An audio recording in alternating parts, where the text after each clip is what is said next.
Hi guys, and welcome to the Pet Quarter community. In this video we are going to talk about your Labrador dog skin problems, and I'm going to give you some thoughts and I'm going to give you some solutions as to where the problem could be and what are the things you can do to minimize, to identify, to spot the different causes of the dog skin problems. Now, anytime a dog has skin problems, whether that's pruritus, dermatitis, any itis, anything that has to do with the dog's skin, it's an immunodeficiency. That means that the dog's immune system is compromised for whatever reason. Itis means inflammation.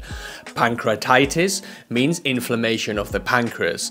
Dermatitis is inflammation of the skin. So what is causing the inflammation in your Labrador's skin? We are going to try to address that problem. I'm going to try to touch on a few things first, and then we are going to go into the solutions. Before we start, I want you to see and I want you to think about your lab.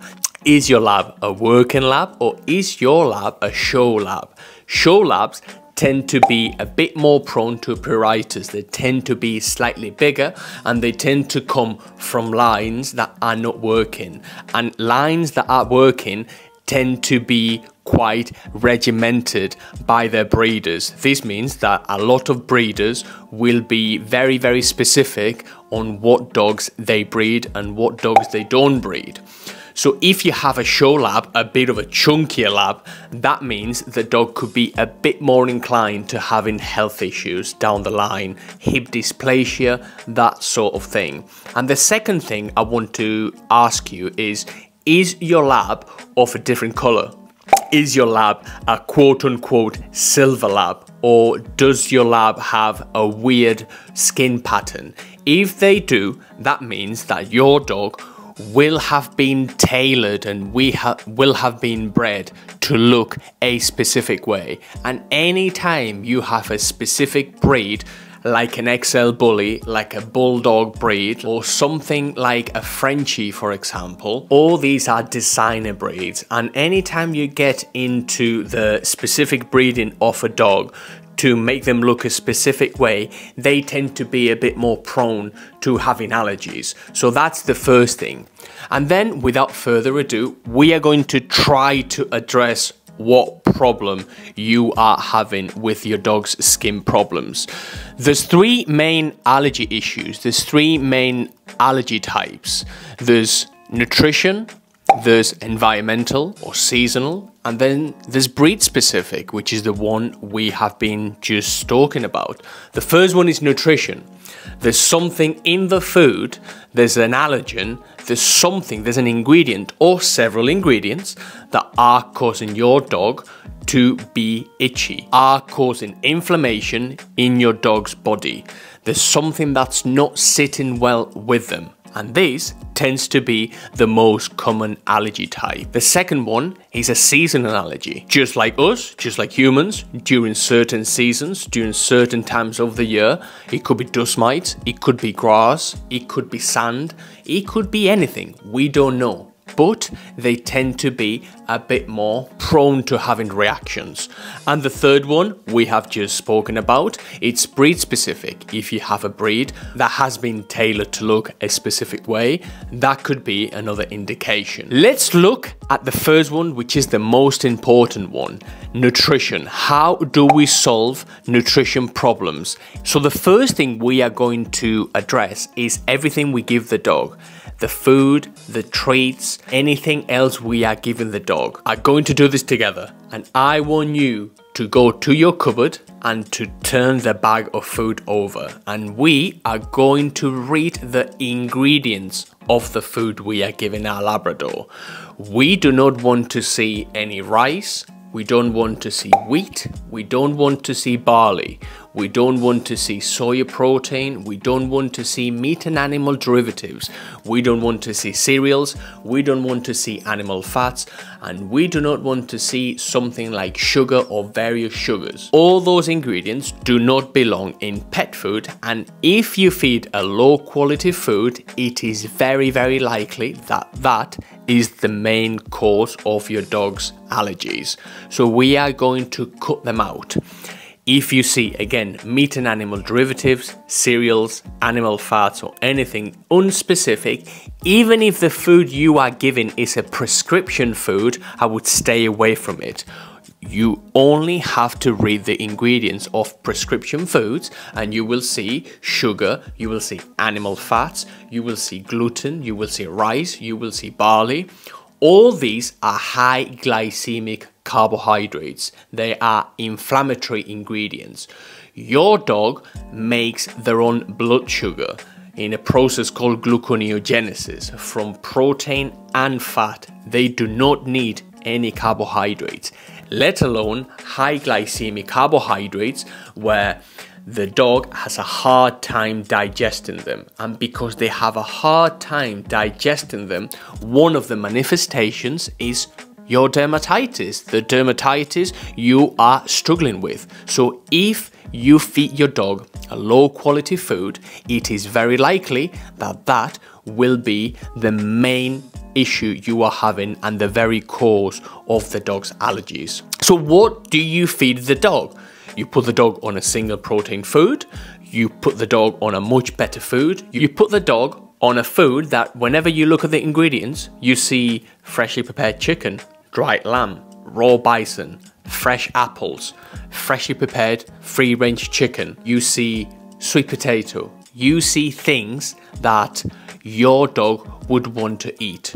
You would have meat and animal derivatives and oils and fats and wheat and barley on the one hand, and then you can have freshly prepared free-range chicken, you can have dried salmon, you have raw beef, and all these ingredients that are much better. So always stay in this camp, always read the ingredients and try to keep the dog on a single protein food. You choose the single protein food. It could be just chicken or just salmon or just turkey. The problem if you give the dog meat and animal derivatives or something like oils and fats or animal fats is that you do not know what animal you are feeding your dog precisely. If I feed my dog freshly prepared free-range chicken, and that's what it says on the bag of food, and chicken is the only protein, the dog has an allergic reaction to chicken, I can easily identify that that food is not doing good to my dog, so I just change the protein. But again, if I feed the dog meat and animal derivatives and wheat and barley, I will not know what I am feeding the dog. For a full selection of phenomenal foods, things that we only recommend because we only sell a selected few brands of food, please click in the link below and those foods will be incredible for your dog. Much better than regular commercial foods. So that is the one thing. The second thing is seasonal. During certain times of the year, your dog will have reactions. It could be pollen, as we said, it could be dust mites, it could be anything. You can get a blood allergy test from your vet. It'll be quite costly, but you will see the full list of things that are tolerable and intolerable to your dog. And you will be able to see what the dog is okay with and what the dog is not okay with. And then we have the breed specific. In any case, if you have a dog with, say, a seasonal allergy, a bit of a nutritional allergy, and a breed specific allergy, you can totally manage that allergy with food, with really good food. You can put the dog on something like a fish-based diet, omega-3s, anti-inflammatories, or you can put the dog on something like chicken or turkey, highly digestible proteins. They are leaner meats, and those tend to work a lot better for dogs with allergies. Now again, stay away from prescription diets. The problem with prescription diets is that the list of ingredients you will see are very, very vague, and you again will not know whenever you see animal fat where the fat is coming from. You will not know the specific animal you are feeding the dog, so you will not be able to see the dog getting better or not as a result of the food. We have put together a few free allergy seminars that are on our YouTube channel, and you can find them on the channel, and those are must watch if you have a dog with an allergy. But from this video, at least you have something to take away, which is always read the ingredients, assess everything you are giving the dog, try to see whether your dog is a show dog or is of a working line, and that will have different implications. See if your dog has a seasonal allergy and assess everything you are giving the dog. That's your best bet whenever it comes to nutrition and whenever it comes to skin problems. How about supplements? I hear you say. Supplements, don't get me wrong, can be beneficial, but it is our experience that any supplements you give the dog will be in good quality foods. There is no reason for you to give your dog turmeric, for example, or to give your dog coconut oil, or to wash the dog's paws with shea butter, for example, and spend money on that if you are still giving something with rice or with wheat or with animal fat. It will not make sense because it's not going to advance your dog's condition. It's not going to make them any better. So the first thing I would like you to do is put the dog on a single protein food and try to assess everything you give the dog. Any inflammatory ingredients, cut them out. Anything that shouldn't be there, cut it out. How about treats?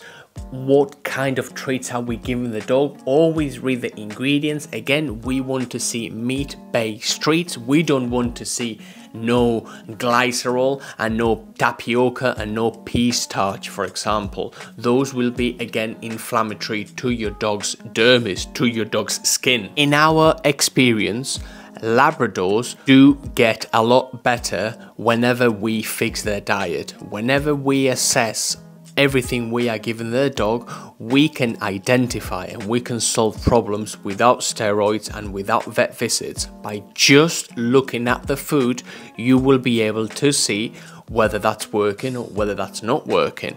Again, for a full selection of only good foods, and you can read ingredient by ingredient, you will be able to see that those foods are better and those foods could actually make your dog better. Any questions you may have, please let us know down below, and I will see you in the next one.